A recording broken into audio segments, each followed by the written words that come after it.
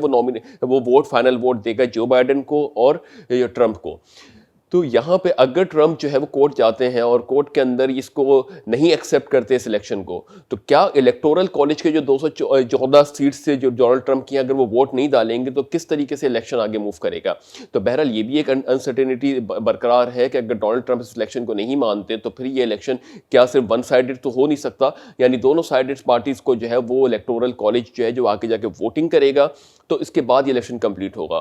اسی کے پیش نظر ہم تھوڑی سی ایگزامپل اس طریقے سے دیں گے، پاکستان کے اندر اگر وزیر اعظم عمران خان 140 سیٹس لے لیتے ہیں اپنے الائز کے ساتھ اور دوسری جانب جو اپوزیشن ہے وہ سیٹس آکیوپائی نہیں کر رہی آگے جا کے، تو کس طریقے سے پارلیمنٹ تشکیل دی جائے گی؟ تو یہ پوائنٹ ہے، ہوپ یو انڈرسٹینڈ، آپ لوگ سمجھ گئے ہوں گے کہ اس کے اندر ڈونلڈ ٹرمپ کا کیا سٹانس ہوتا ہے۔ آنے والے ہفتوں کے اندر سپریم کورٹ کے اندر جا رہے ہیں، کیا ان کے سٹانس کے اوپر وہ ایکسیپٹ کرتے ہیں، کیا اس چیز کو کرتے ہیں؟ جب تک کہ وہاں سے پوری چیزیں نہیں آتی تو یہ ہمارے پاس جنوری تک کا ٹائم ہے، تو اس کے اندر یہ بھی تھوڑا سا ایک مارکیٹ کو جو ہے سینٹیمنٹ کو موو کرنے میں اپنا رول پلے کرتا رہے گا۔ تو یہ بڑے امپورٹنٹ نیوزز ہیں، امپورٹنٹ ڈیولپمنٹ ہوئی ہیں، ہم نے تھوڑا سا ڈسکس کیا، تھوڑا لیندی ڈسکس کر دیا اپنے عوام کے ساتھ۔ اینڈ میں علامہ اقبال کا ایک شعر پڑھتے جا رہے ہیں کہ علامہ اقبال کا آج دن ہے، تو اسی کے اوپر ایک شعر پڑھتے جاتے ہیں کہ خود ہی کو کر بلند اتنا کہ ہر تقدیر سے پہلے خدا بندے سے پوچھے بتا تیری رضا کیا ہے۔ تو اس دعا کے ساتھ کہ اللہ تعالیٰ پاک سرزمین کو شاد باد آباد رکھے، اپنا بہت بہت بہت خیال رکھیے گا۔ اپنے ہوسٹ علی محمد عثمانی کو اجازت دیجیے، اللہ حافظ۔